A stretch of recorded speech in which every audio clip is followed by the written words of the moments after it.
Produce Stina. Oh, thank you. Our wonderful artist. Oh, and thank kids you. are going to work on your works. So kids have some questions for you. So let's going to see if they are very difficult or. Yes, I will try to answer. Okay. First of all, the first question is which artists have influence on you? Which artist? Yeah.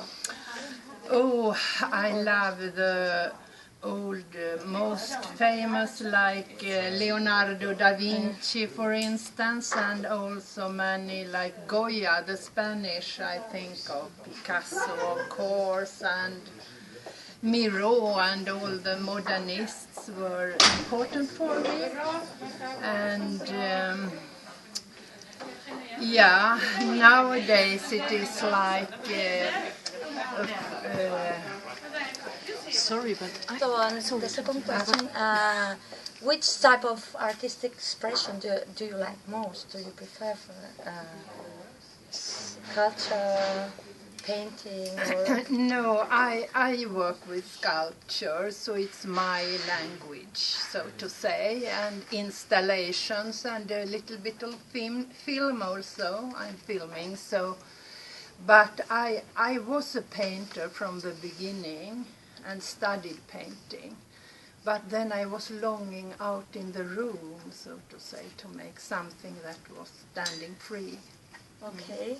And how did you feel when your work was broken? I mean, the dog. Yeah, the dog was about, beheaded. Yeah. Yeah, beheaded. And oh, I was very sorry because I have worked with it more than a year, and it was difficult to get it in place, and the ring, you know, is like 10 meters in diameter. It's a huge thing, and the dog was part of the whole thing. So I thought, no, I was very sorry. And the police found it in another roundabout, in another town. The head was laying in another town. But I had to take away the dog then. And and then I was waiting for making a new one. Okay. So I made it in bronze. And in the time between, all the people started to make dogs all over the world almost. So it was what did you think about it? Yeah, the response, the answer of people? First I thought they were perhaps had something to do with those who had destroyed my dog, you know. But after a while I started to laugh, because when I came, in one roundabout there was 9 dogs, and in the next it was 5, and so on.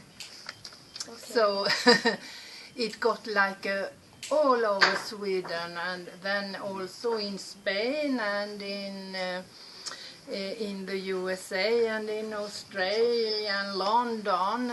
It was also dogs in the roundabouts. Okay. Yeah. And do you feel influenced by another artistic trend? Yeah. Yes, perhaps it's much about feminism and identification, and so who you are on this earth, and so like human questions. It's all art is about that, you could say, but also mine. Okay, and what do you get inspired to create your surrealistic characters? Yeah, I get inspired by the reality, and every day I pass through the streets here, I'm walking, every impression, it's like a dream almost, that you mix things from reality and what's around you, and with greater things that you see on the television or people you meet in reality, and so. Okay, and what are you looking for when you create real objects, okay, with different materials, so such as, for instance, a motorbike. The motorbike. I was invited to an exhibition, and it was about motorbikes in art, and I thought I will do one like more female, because it's like a very male expression, the motorbike. They are hard and of steel, and I want to make one in another way. And then I make this of pink.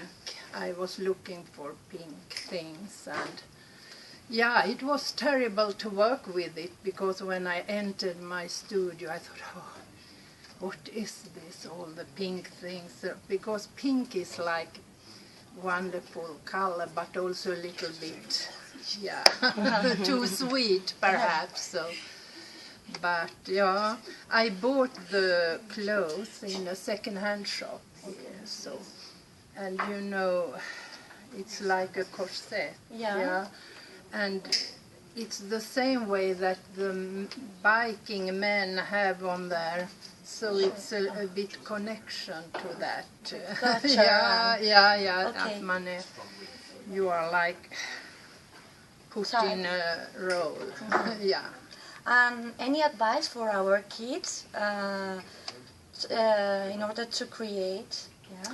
Yeah, it's like your Picasso said he wanted to work like a child, although he was very skilled, he could do it in a very skilled way, but he wanted to work like a child, and that's a wonderful thing, because you don't have any of this that you have to make it perfect, and that's what we seek in art, something that is alive and with a bit of nerve and not the perfection. So that's and so go on being childish. That's my advice. Okay.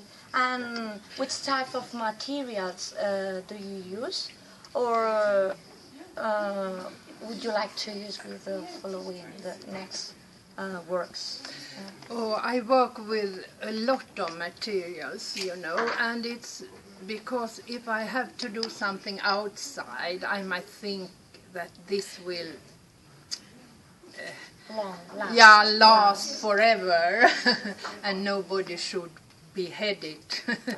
But it could be difficult, so I work with bronze and with foundries, and also with concrete, and so, but I prefer the more, when I just work with an exhibition, I prefer to work with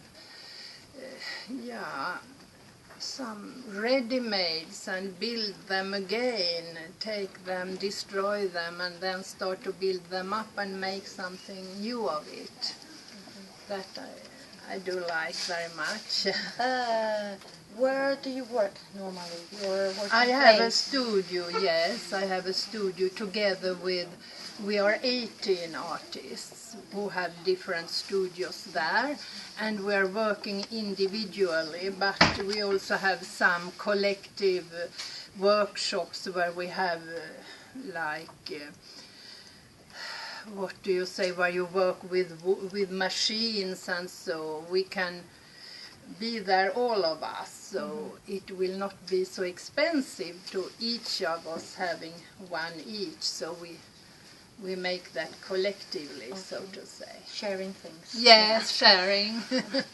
So, apart from being artists, do you work on anything else? I work in the radio every week. I am like in a panel where we discuss politics and culture, art and everything. So, and also that I lecture in the university. I work with the university in the design, with the design students and exhibition projects. Okay, we are almost finishing. Yes, okay. Do you have any other hobbies? I have filming, also. It's a hobby, but it's also part of my work because I studied film also. Oh. And I try to develop that because the technique is changing so much. So, yeah. So to end up with this interview, kids would like to know, where did you got the idea of hanging characters out of the buildings? Aha, I thought it was like aliens, but we are human, but we are aliens also. And I thought that this balance in life where you are and your fantasy, your thoughts and the reality is mixed all the time. So I thought they could be like coming out from another world, but they look very human. But they can land on the walls and sit there and look at people passing down, for instance. So we have to say thank you to you to spend our time with us and to share with us information, pleasure, and everything. Thank you so much that you wanted to come, and thank you for the wonderful picture I got from the pupils. I'm very glad because of it. So, Thank you. thank you so much. So.